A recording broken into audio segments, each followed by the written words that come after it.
Hey guys, this is Shreyas and I'm back to you with another video. I've finally used the OnePlus 8 Pro for over a week and here are my final thoughts. So let's check that out.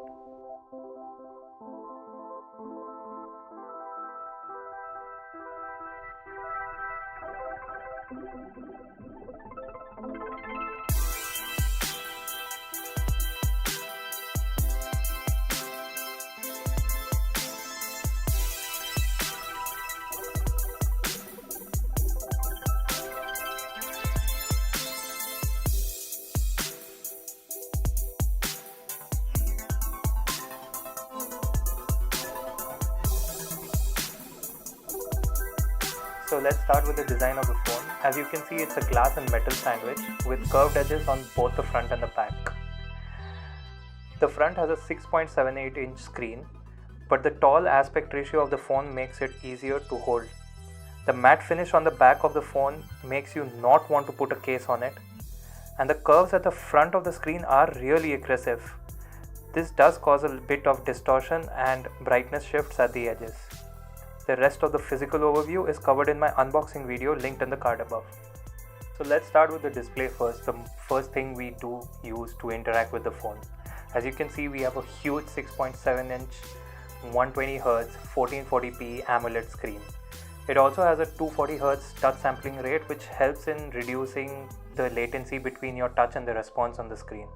What I have observed even more is that the brightness of the screen goes very high. On the product page, it mentions that it goes up to 1300 nits and it makes it really easy to read outside in bright sunlight as well. This screen being HDR certified with HDR10 Plus and having 10-bit color makes it very good for content consumption as well. So all in all, the display is very sharp and smooth to use thanks to the refresh rate. We do have few other features like MEMC and color enhancement. Color enhancement is just trying to boost the colors of videos or pictures you see on the phone. I didn't find it that useful and it does consume extra battery in my experience. MEMC is something that is useful but in a very few number of scenarios. If you're watching a very nice movie on Netflix or something, it will upscale it from 30 to 60 or 120 FPS, which does not always look good. But if you are watching something like sports, it does help a lot because it smoothens the motion up. So when you're watching something in 30 FPS, if you watch sports in 60 or 120 FPS, it does help a lot in my experience. Now coming to the issues that were a hot topic of discussion when this phone came out globally, that is the green tint issue and the black crush issue. I personally did not see anything on my phone as of now, but I will report it if and when I do. So a quick update. I did face the display issues, few of them. They only happened in a very particular scenario. If you want to know more about it and when it comes up, what to do, what are your options regarding replacement or refund, check out my video. It will be linked in the card above. I hope that helps you out. Now the thing is that they did via a software update increase the lowest brightness of the phone, which led to this phone being bright in darker environments. As you can see in my 60, the lowest setting goes way below than the 8 Pro. And in my opinion, I think OnePlus has done this to kind of cover up the issues that were coming up on the global variant. Now coming to the speaker and microphone quality, I have to say the speakers are very well improved. I am coming personally from the 60, but I did compare it side by side with the 7 Pro, and this is significantly louder, and the Dolby Atmos support does help in making the sound more 360 and give it an effect of surround sound. Coming to the microphones, I feel for calls this was very good because the people I called did not complain a bit, and I did use it with voice over Wi-Fi on Airtel. Also, talking about the speakers, it is perfect for gaming and also for some content which does support Dolby Atmos because it really does make a difference. Coming to the haptic motor, I feel that this is a very well improved haptic motor. Whenever I unlock the phone, it gives me a very good haptic feedback, and this is the first time I have kept the haptic feedback on my keyboard because it's really satisfying. Also, the vibrations do not rattle the phone at any point, which is a very good thing. Even though this has a huge camera hump, keeping it on the table does not let it rattle and make a very disturbing noise to it. Let's get the raw specs out of the way. The 8 Pro is powered by a Snapdragon 865, 8 or 12 GB of LPDDR5 RAM and UFS 3.0 storage. This is just part of the story. There are other phones which do better in synthetic benchmarks like Antutu. But the point here is Oxygen OS is very well optimized for Android and the tasks this thing does. There are small things which makes the perception of speed on these phones very fast.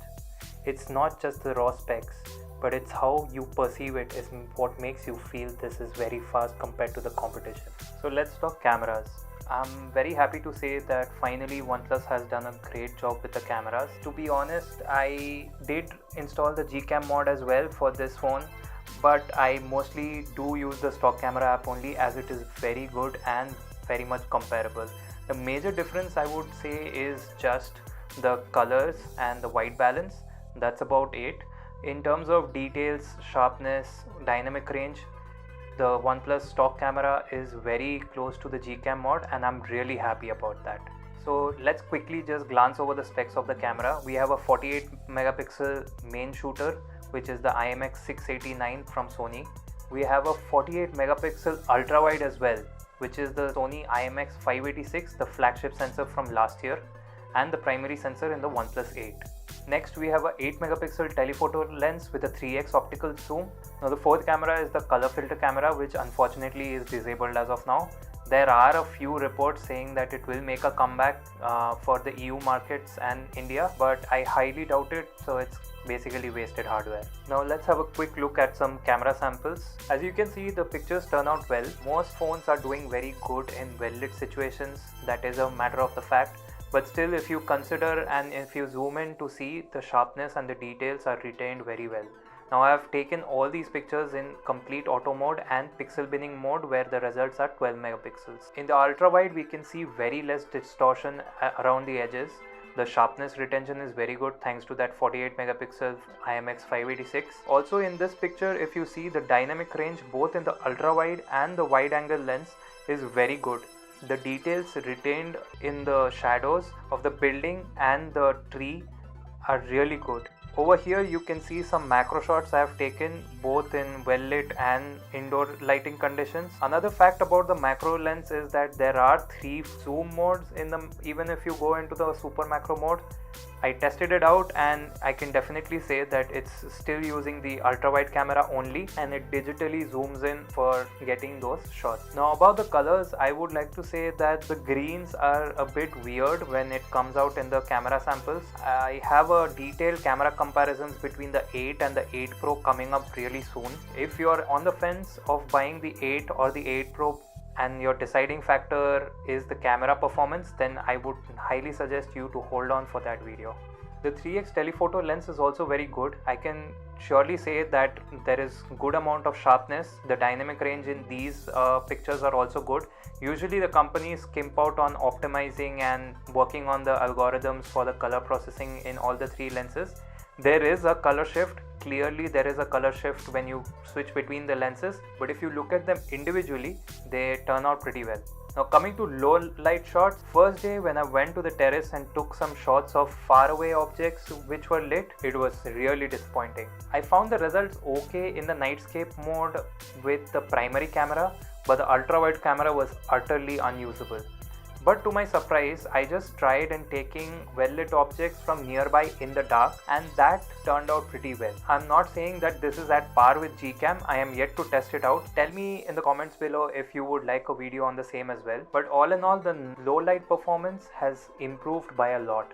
Even if you don't use the nightscape mode, as you can see here, the shot has come up very well. The exposures are evened out and the processing is very good. The video performance of these cameras have improved a lot as well. I tested them out mostly in 1080p. This camera can go up to 4K 60 fps on the rear cameras and only till 1080p in the front camera, unfortunately.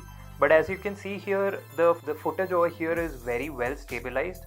The primary sensor has optical image stabilization and that does help in contributing to the stability. There is a super stable mode which apparently combines OIS and EIS. As you can see, the stability is actually pretty good and I'm walking around in this particular video. The dynamic range in video is good, not great. iPhones are still the golden standard for video recording in my opinion. There is an added mode which they boasted to compete with the iPhone, which was an HDR mode. You can see a comparison over here. I'm not sure how to perceive this. I usually don't test it out much, but something caught me by surprise. I tried to take some slow-mo videos both in 240 fps and 480 fps, and to my surprise they turned out really well. Usually the slow motion videos are really trash from most cameras. This is a major improvement. I did compare it with my OnePlus 6T and the quality is leaps and beyond ahead. Although both record at 1080p at 240 fps and 720p at 480 fps. So all in all, we have a good set of cameras with good image processing, and I feel OnePlus has invested the most in trying to improve the cameras, and they got banters every year for the camera performance. Inevitably got compared to the Pixels, Samsungs and the iPhones, and it did not stand a chance over there. Here it's still not probably at the same standard, but it's way closer than before, and I'm really appreciating it, especially given the price point in India. Let's talk about the battery life of the OnePlus 8 Pro. On paper, the OnePlus 8 has a 4510 mAh battery, but OnePlus has done a great job in optimizing it. I consistently got 6.5 to 7 hours of battery life with heavy usage, but no gaming. Here are my battery stats for the times I have used it. Mind you, these battery stats are all recorded at QHD Plus and 120Hz refresh rate. I got around an additional 20 minutes of screen on time using it at FHD Plus and 120Hz. To my surprise, I did not get any battery improvement when I went to 60Hz and FHD Plus. I have mixed feelings about this. I don't know whether OnePlus optimized the 120Hz mode too good or did not spend any time in optimizing the 60Hz mode, as people usually won't use it given that they're buying this phone. But I expected at least an extension of 1 hour of screen on time from QHD Plus and 120Hz when I switched to FHD Plus and 60Hz. I will try and further test it, and probably I'll pin another comment if my opinion changes, but that's what I got in my week of testing. Finally, we come to the software. Now you must have heard tons of reviewers saying that Oxygen OS is the best and it's their favorite. I am no different. Oxygen OS looks and feels like stock Android, which a lot of people love because of its simplicity. On the other hand, it also is not as bare bones as Google's version of it. In my words, Oxygen OS is a well-seasoned and garnished version of stock Android. There are a number of features sprinkled across the OS, like a native screen recorder, the reading mode for turning your screen into a grayscale to make it closer to actual paper, quick launch to help you get to your most used apps without any extra touches, work-life balance to separate work from life, especially now.